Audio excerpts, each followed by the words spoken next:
Do you have bread? No, but it was because it was too expensive.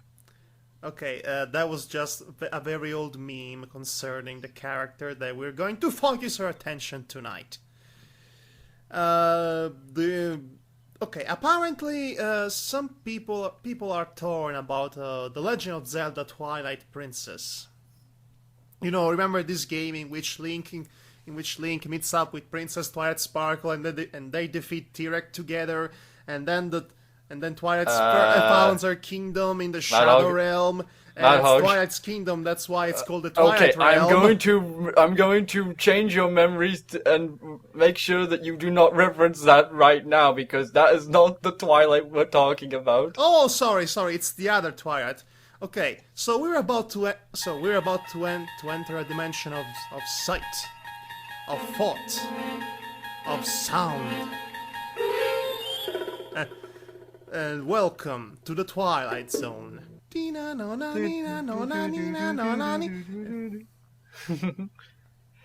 Okay, in this episode of the Twilight Zone, a boy named Link finds himself in a dark realm, and he will never be the same again after he meets the Twilight Sparkle, the princess from Equestria. Oh, Quiet. except That's not the right princess. except he thinks she's about to invade his world, so he concocts a plan with his hyper-religious friend to basically stop her before anything goes wrong, and that's biblical monsters, basically. Which Again, was a great Twilight, which was a very great but also very underrated Twilight Zone episode with ponies from a Shadow Realm or something. get the right princess. Okay, I keep slapping him, but he won't get it right. Okay. Anyway, okay. I'm done with that little thing of mine. It's like He means the Twilight Princess You- from Twilight Princess. Okay. Midna. the Twilight Sparkle from Twilight Princess Night. Wait, what am I saying? Too many princesses, too many Twilights. Ugh. Okay. Midna from Legend of Zelda: Twilight Princess is one of my favorite video game characters of all time. She's a charismatic, very well written female character that basically treats the male like literally like her puppy for the majority of the game, which is which is hilarious. But anyway, Well, it's definitely better than Octavia being treated like a puppy. you just had to remind us that, didn't you? That's Anyway, all I'm here for. Anyway, I think I was about to say Twilight Sparkle. I think Twilight Princess Sparkle Light I was mean, Midna. Midna, also no, which was previously a pony apparently, but now then became a midget for some reason. uh, uh, um, Twilight Princess is one of my favorite games ever, and it's the only Legend of Zelda game I actually digest, so to speak. And that's because I like that character so much that I cannot bring myself to play any other Legend of Zelda game because they don't have Midna in it. So you could say that Twilight Princess was my own very personal Ocarina of Time. Especially since after I tried to play Ocarina of Time after Twilight Princess, the experience was very underwhelming. I mean, I really hate that Navi. And the only thing I hate more than Navi is that owl. That, hey, Link, I explain you how to do things. You have to do this, this and that. Do you want me to explain to you it all over again? No! Okay. As for me, folks, Twilight Princess is one of my favorites as well. Though my top favorite is different because it's not Ocarina of Time. Because, like Madhog, despite its over dramaticness and bombastic proportions of the final battle, I can bring myself to play Ocarina of Time because the controllers haven't aged well to me. I mean, try to play Ocarina of Time with the Wii traditional controller on the virtual console of the Wii. It's a bit frustrating, and And my gosh, I really, really hate that water temple, but I'm not saying anything new to anyone. Everybody hates the water temple. Everybody. But yeah, as I said, for me, Ocarina of Time was not my top favorite. My top favorite was A Link to the Past. That was my top favorite. So you enjoy getting yourself lost continuously and never finding the dungeon you're meant to find? Actually, I actually found the dungeons very easily. Are you sure you're not thinking of the first Legend of Zelda where it was like free roaming? Look, when I think old school action adventure games, from or JRPGs, I always think about, oh no, I'm never going to find this thing. I have to go this and there and that. I want a map. Can I have a map, please? Can I bring a GPS into this fantasy world, please? Anyway, I think we've talked enough about Legend of Zelda. We can talk however we want. The fanfiction we're going to read tonight is relatively short. So as I was saying, I like Midna. Okay, so I wrote a fanfiction about her. Well, more about her relationship with Link. So it's a really innocent fluff of a fanfiction, not very long. It focuses on their relationship and their mutual bonding as they go on an adventure and in some dungeon and what have you. It's very simple and very innocent, and it's not risque in any way possible. And believe you me, I've seen some risque Midna/Link fanfics in my day, but whatever. So, That's a given, to be honest, with Midna and how she's drawn. Well, how she's modelled. You mean the midget or the regular sized? Because both. Because I've seen with the midget things that shouldn't be anatomically possible, but okay, never mind that. So I said both. Yes, I know you said both, but I still wanted to conclude my phrase because I'm egocentric. So anyway, let's read the summary for this fanfiction, by the way, which is titled, appropriately enough, Midna. Oh, and by the way, in case you didn't know, Midna is a contraction of the word midnight. Ooh. Oh, you're so really clever. If you want to sound even more clever, the Japanese name is Midna, or something like that.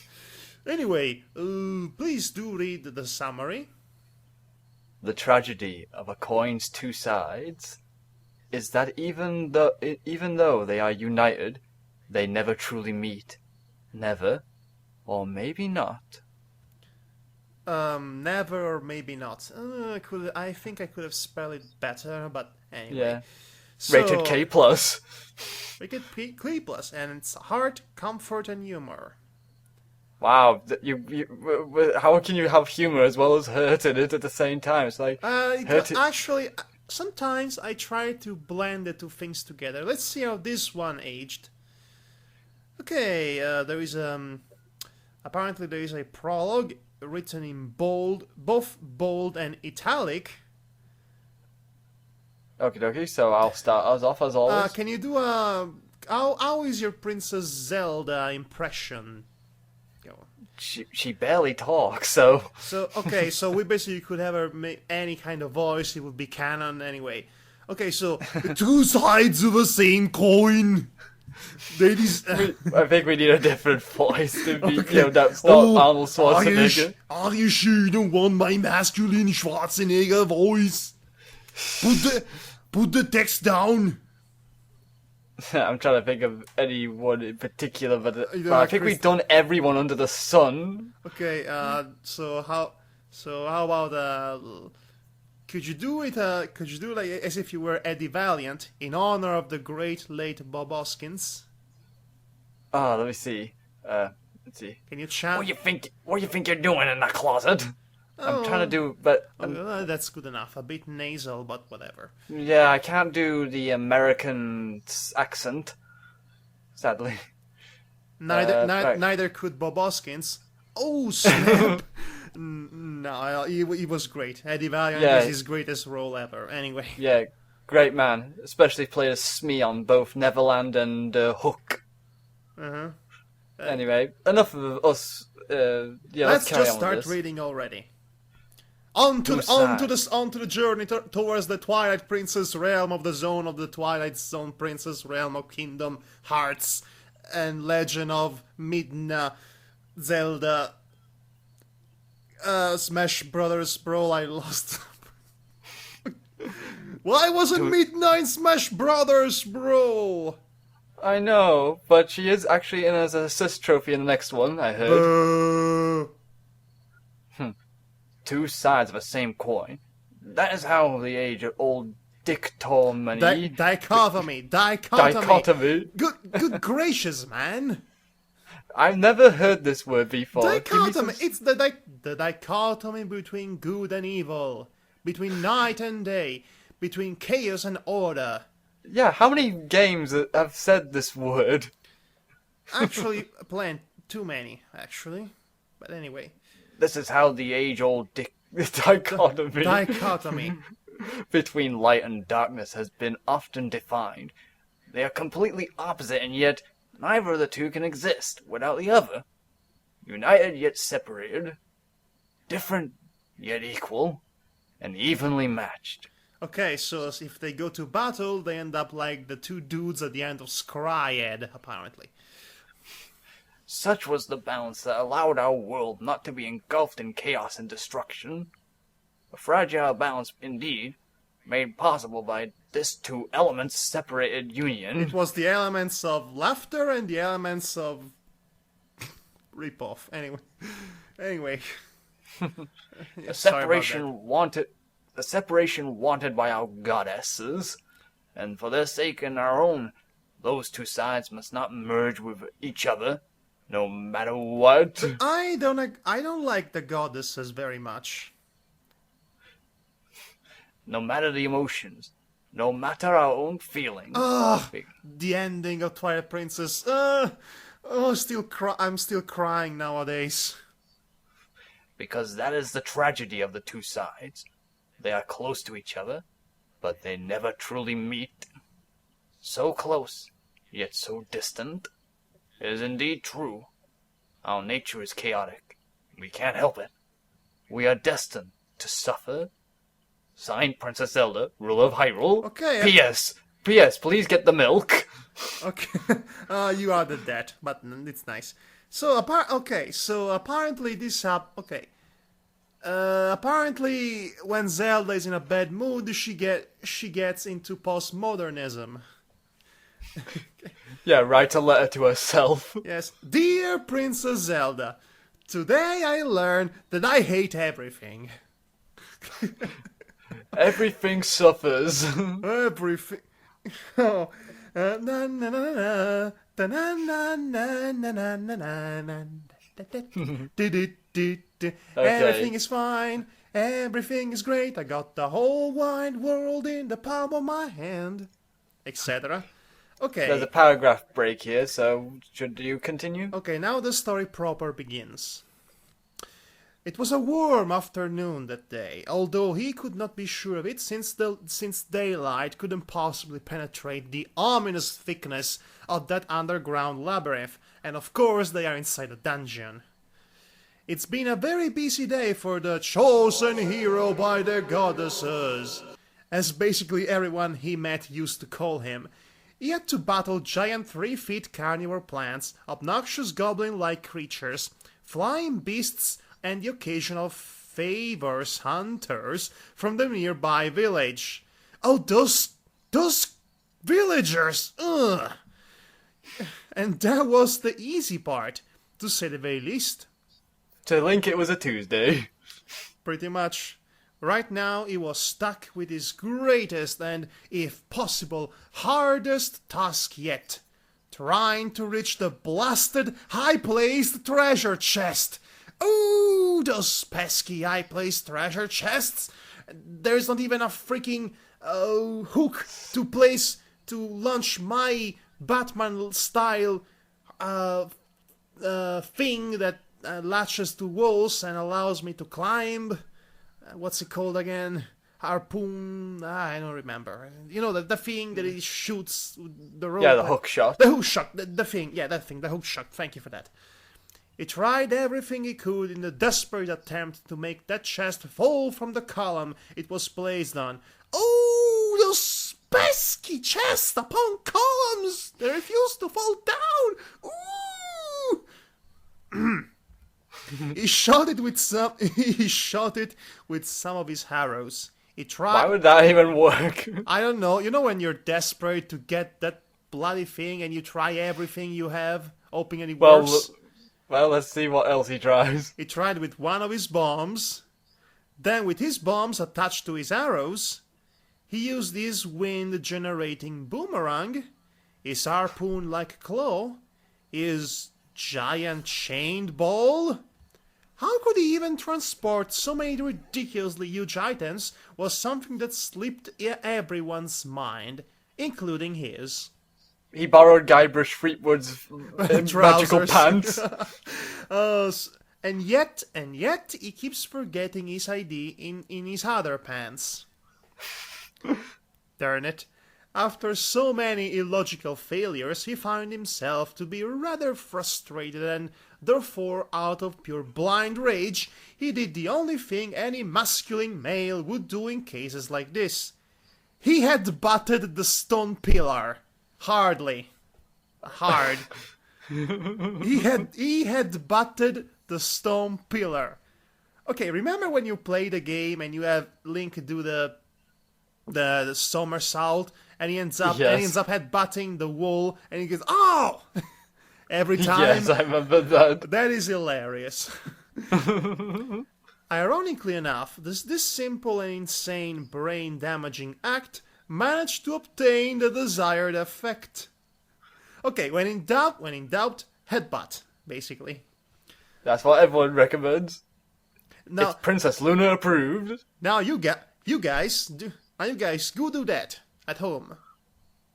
The chest finally dropped right on his head. Oh, Clearly doesn't have any use for his head, so if he was an average man, he would have probably gained a lethal concussion by now. Thanks to the goddesses, he was definitely not an average man, and the fact that he's been headbutting things since the beginning of his adventure was a further proof of this theory. Link, the headbutting adventures. Headbutting adventures with the Link! There is only one hero of Hyrule. He is the man who will go into action when no one else will. He will headbutt Ganondorf in the face. In the freaking face! Like a boss. Nonetheless, it still hurt like mutant termites inside an underwear, which were probably the only things he had never fought against, were they? I don't know. I don't want to know. Suddenly, a genuine girlish giggle began to fill the room. The thick-skulled hero growled in pain. Growled in pain. His current one and his soon-to-be one. Oh, snap. For he knew very well of whom this giggle belonged to. It spoke in some ancient fancy language no one could understand. Thankfully, the subtitles were in English.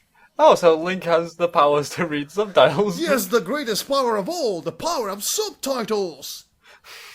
I'm pretty sure of a lot of comedy movies that have that, do that trick. Mm-hmm. Yeah, since Bugs Bunny, really.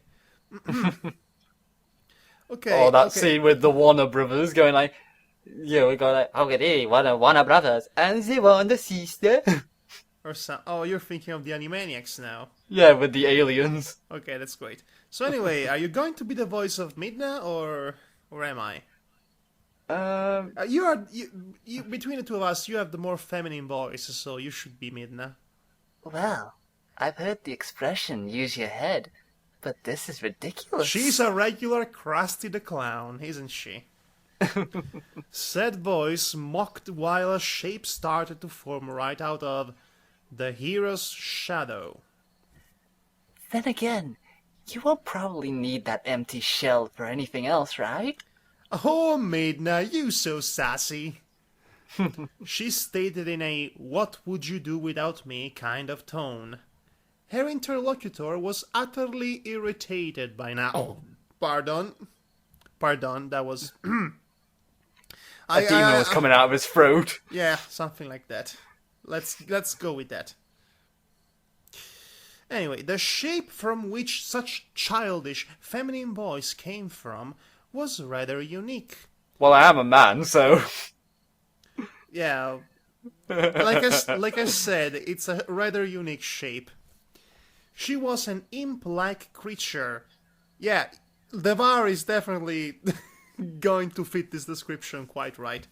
She was an imp-like creature, about 3 feet tall, but since she stood she could fly in midair, she was at the male's height. Yep, sounds like me. Her form was not clear, it was shadowy and foggy. Impossible to define at the moment, except for her borders. Maybe I wanted to say outlines.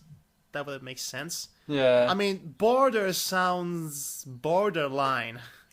It sounds like as if it's a picture frame border. And her huge, single, bright yellow-orange eye. She was a creature of the darkness, indeed. Oh, she's one of the minions from the darkness. You know, those little goblin things that come out of the... You can summon in the game, the darkness. I know what you're talking about. Yeah, I know what you're talking about, but I also know of another set of minions from Overlord. Oh, I never played Overlord. So. Yeah. Say, she continued. Is that the reason of why you can't speak? Too many fruitless fights against hard stone pillars, iron gates, and walls in general? Curse you, walls! I'll defeat you one day!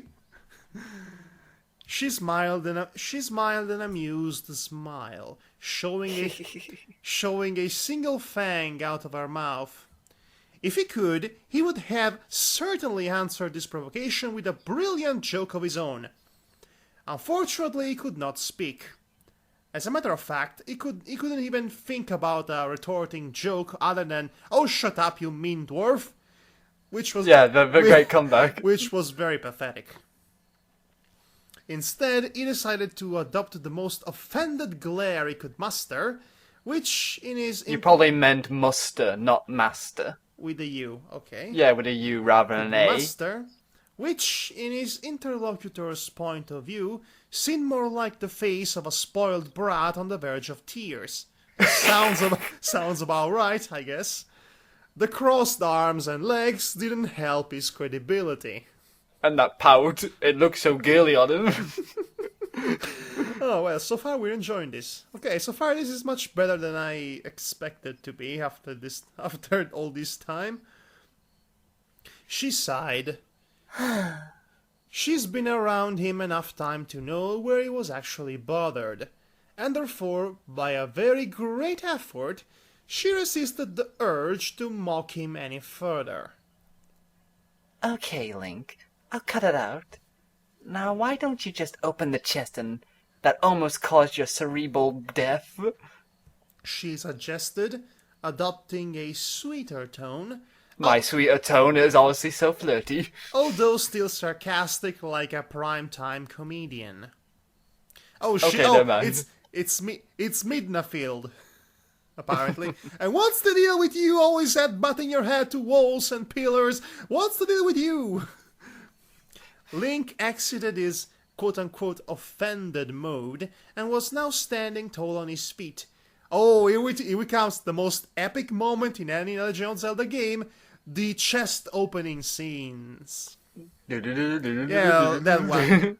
Oh, for the bigger chest, for the small ones, dun dun dun dun. Standing to his feet, he was a medium-sized, slim young boy with dirty blonde hair, blue eyes, and an outrageously pointed elf-like ears. Doesn't that look more better on you rather than that pink hair from Link to the Past, Link? They are outrageous, apparently. He wore a green warrior tunic and had a hat of the same color. He had a long sword and a shield placed on his back, ready for a quick extraction in case of necessity. Right now, his juvenile facial features were showing an excessive yet genuine amount of enthusiasm and determination that really managed to freak out the imp a little. Then she just felt annoyed by this. Then she could not help but smile. He was Link, all right. Oh, Link, that's our Link, all right. He's like Butters. Let's finish. Yeah, He's like Butters. He's like Butters. Oh, gee wee. Everybody knows it's Link. That's me. Well, Link doesn't say anything. Oh. Just points to himself. Oh, well, in that case... Everyone like screaming his head off going... The chosen hero slowly approached the chest, savoring each and every one of his steps with theatrical emphasis. He then...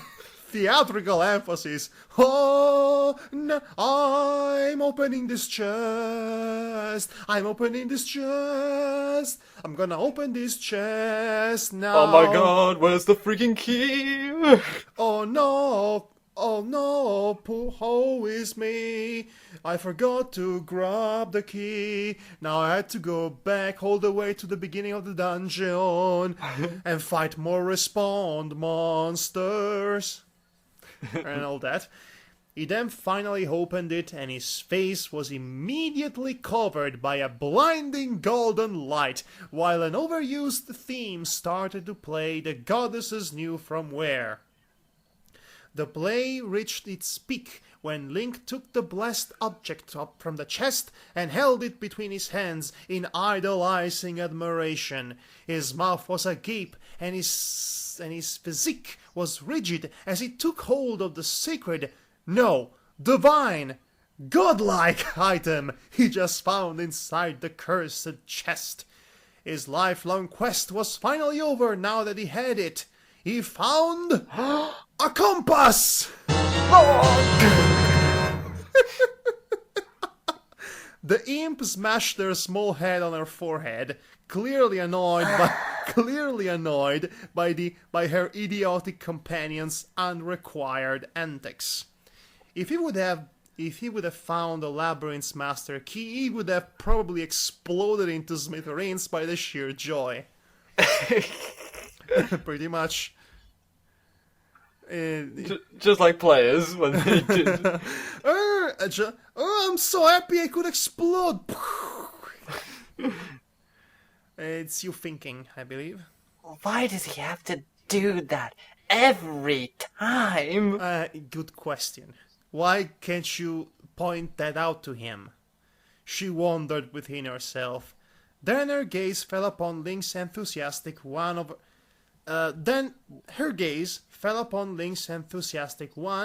and hers softened a little.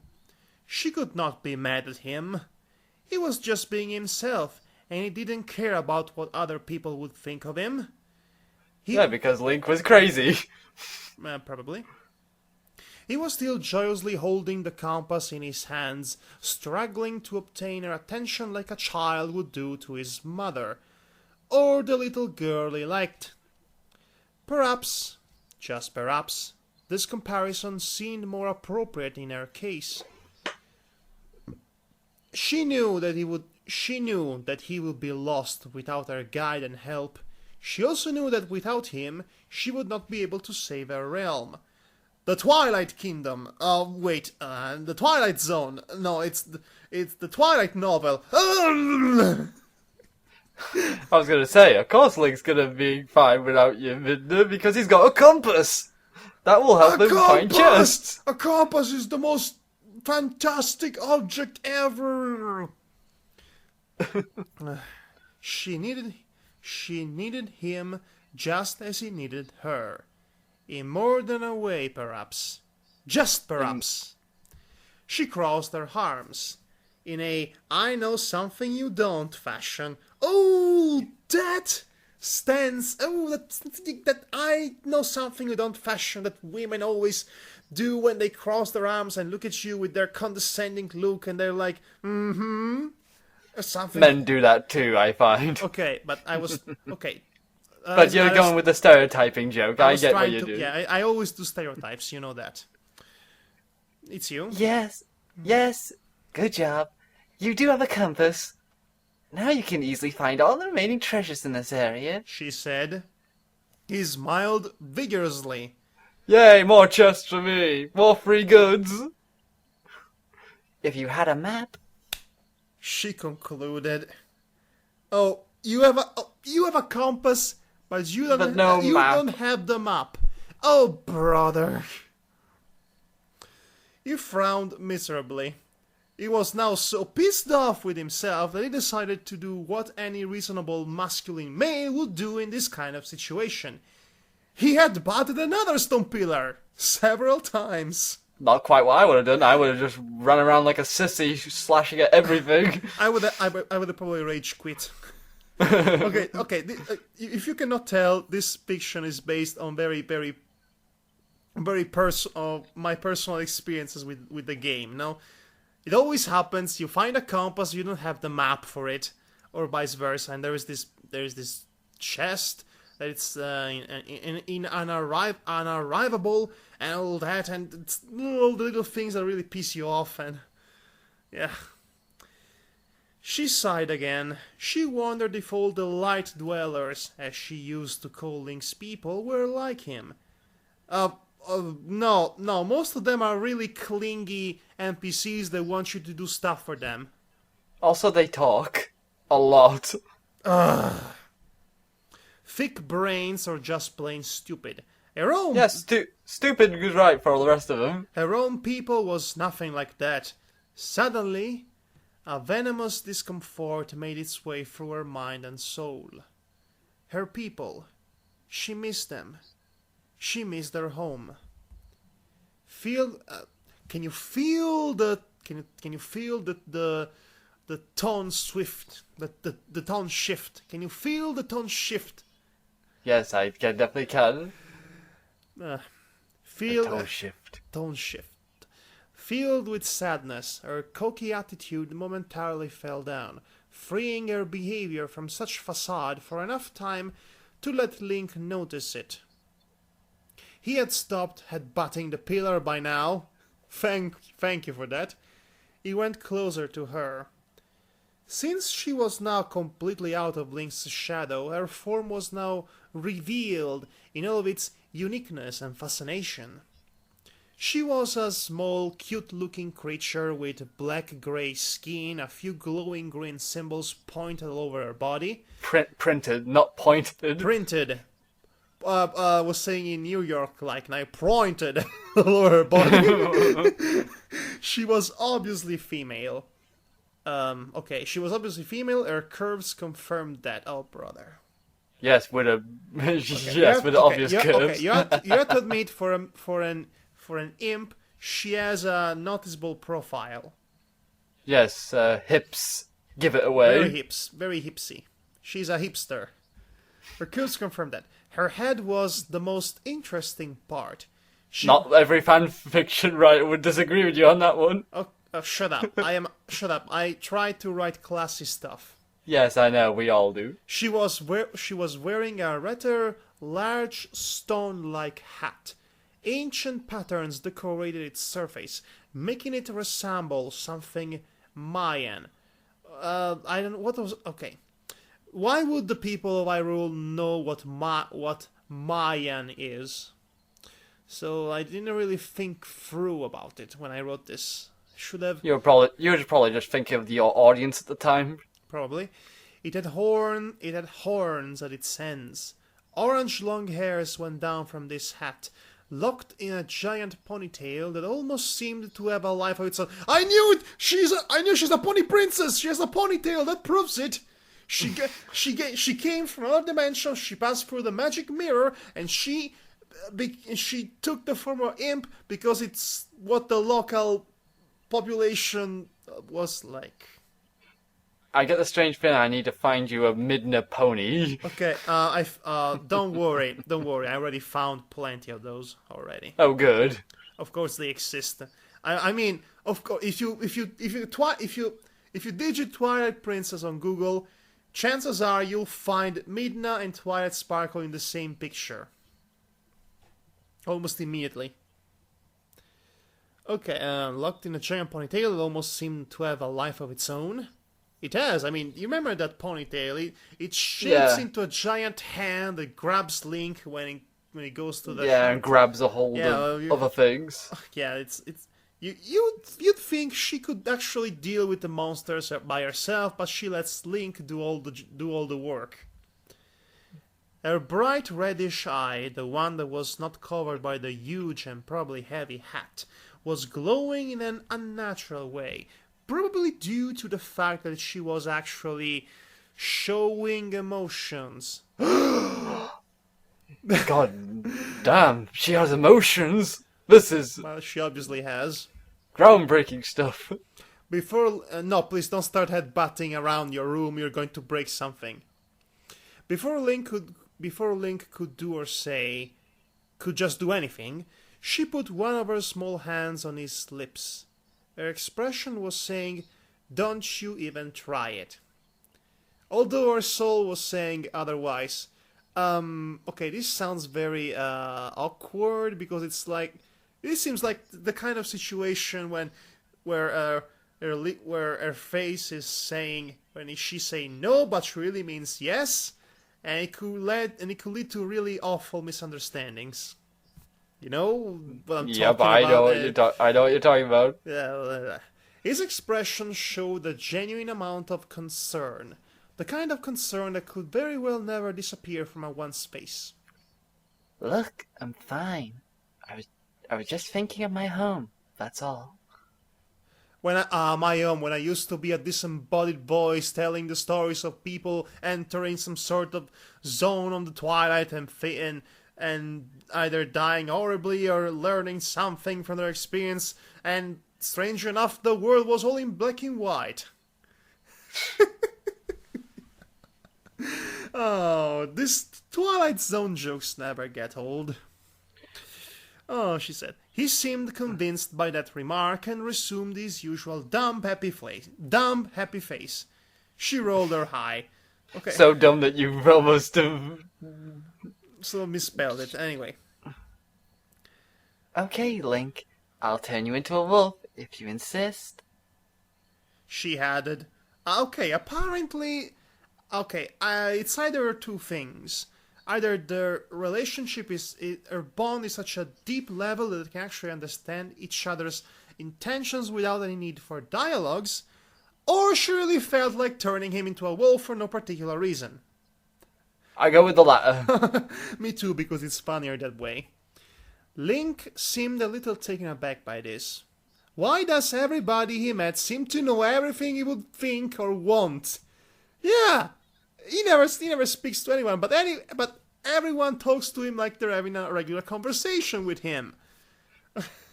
Typical protagonist, Typical silent protagonist. Typical silent protagonist shenanigans.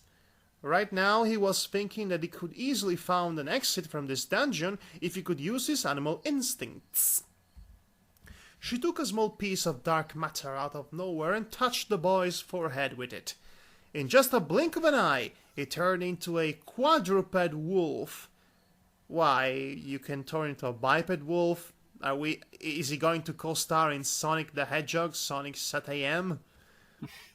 His fur was grey and elegant. Is going to be part of the Freedom Fighters Wolf Pack?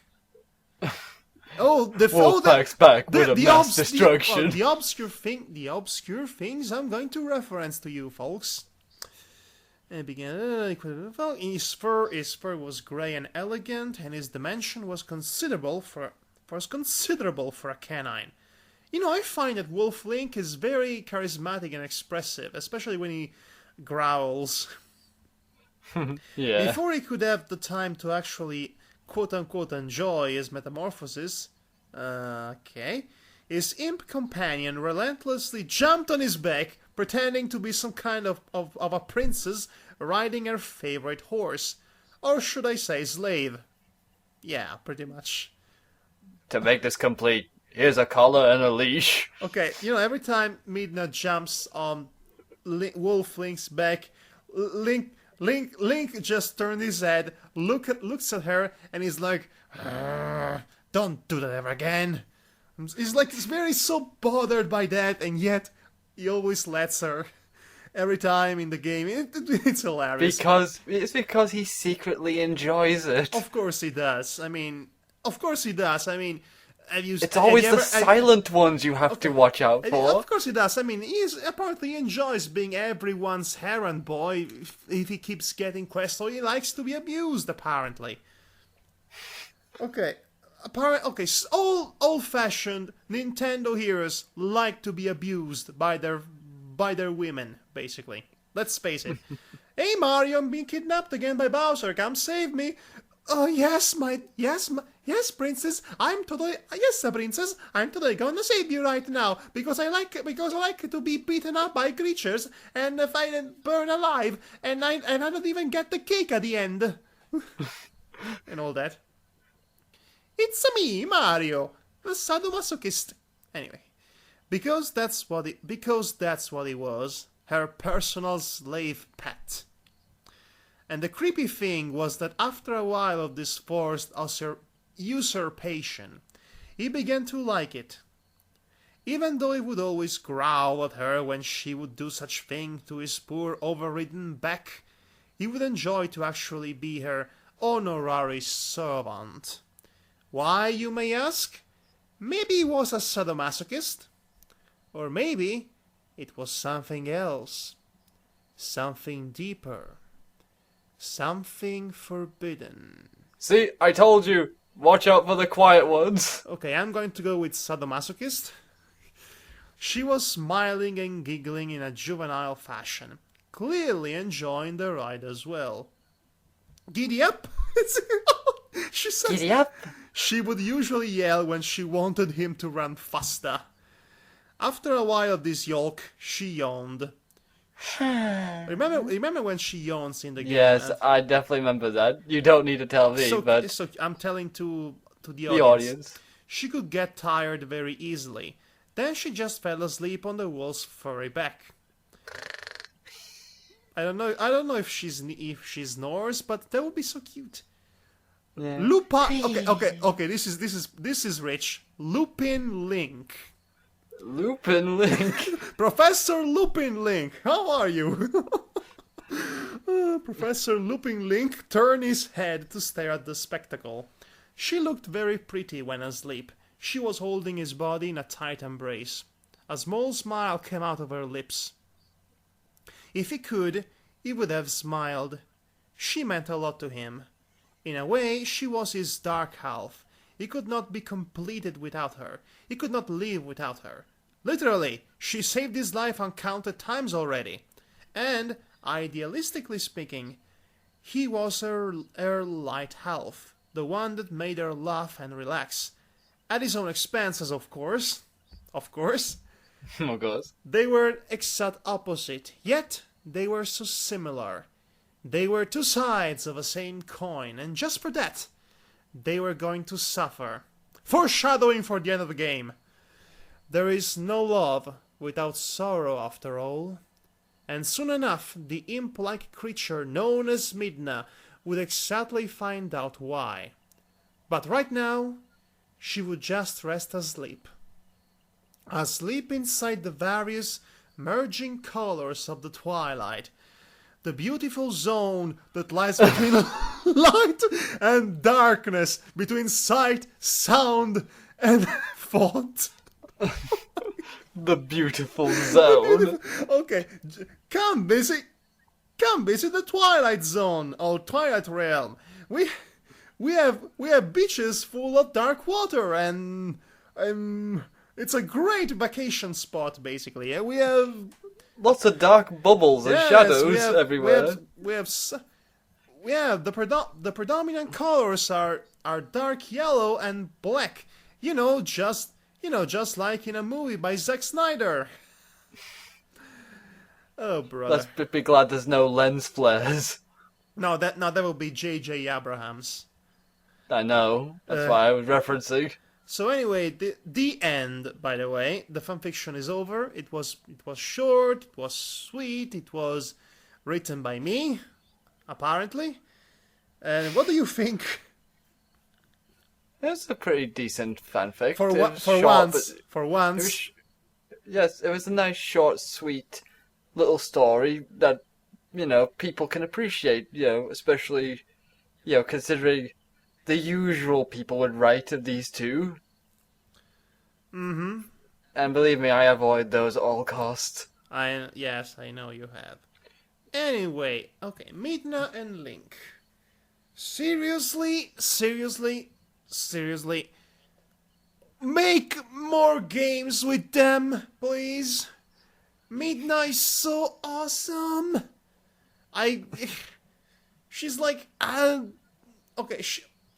At the time, she was like one of those characters that you wish that they were actually real, so you can meet them and talk with them.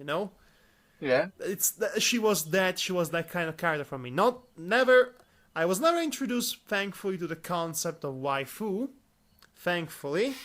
Otherwise, I would have joined the bandwagon of ludicrousness.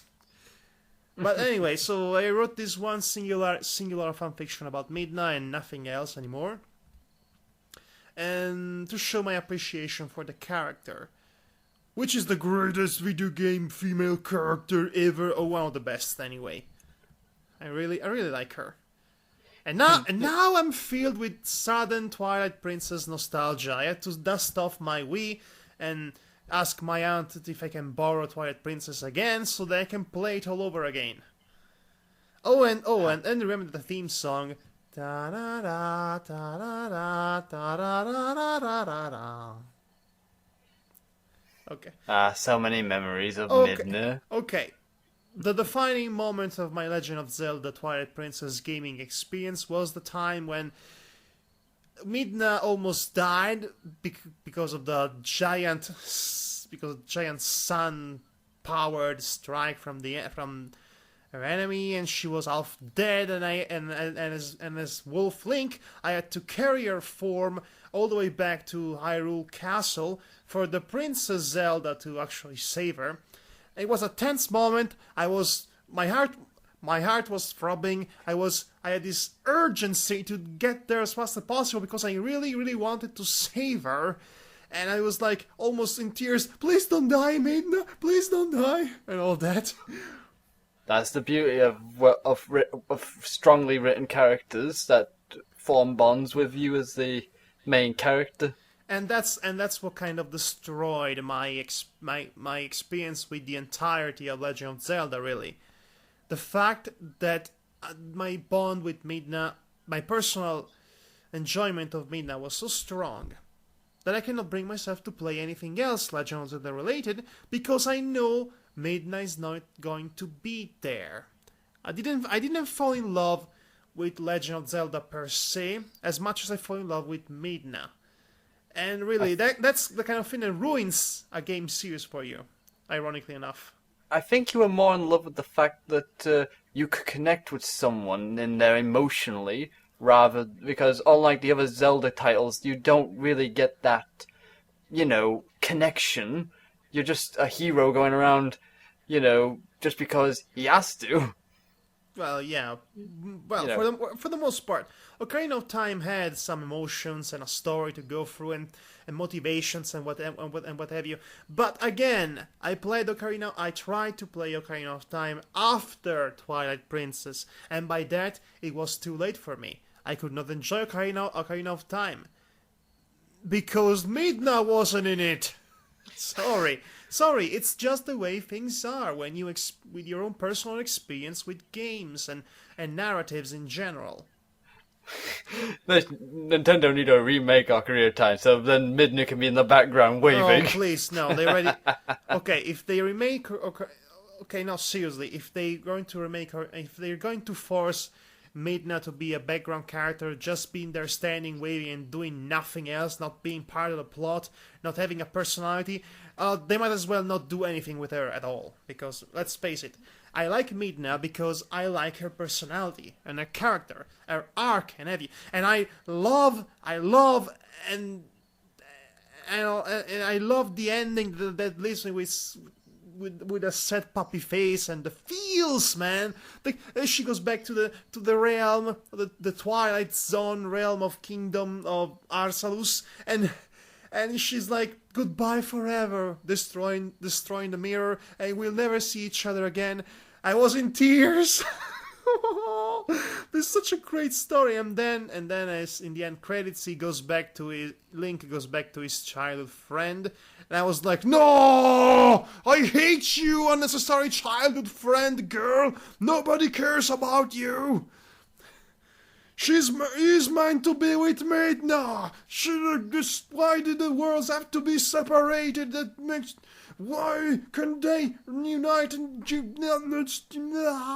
curse your feelings? You're making me cry, and all that. You see that, folks? This is why we can't have nice things.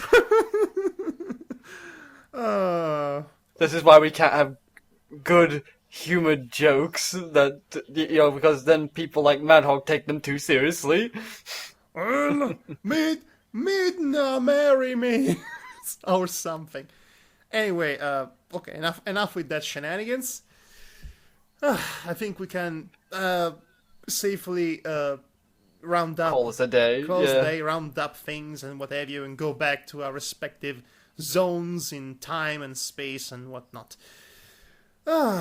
This has been Madhog, thy master. And I've been actually, for tonight, I'm going to be Madhog, thy pet slave. If you happen to be Midna, that is. And I have been Deva Midna Akbaron. On second thought, I think I'm going to go back into my zone alone tonight, without anyone else.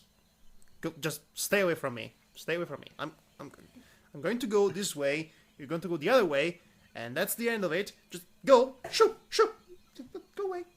I don't want to see you. Good night, everyone. Good night and take care. The Twilight Zone.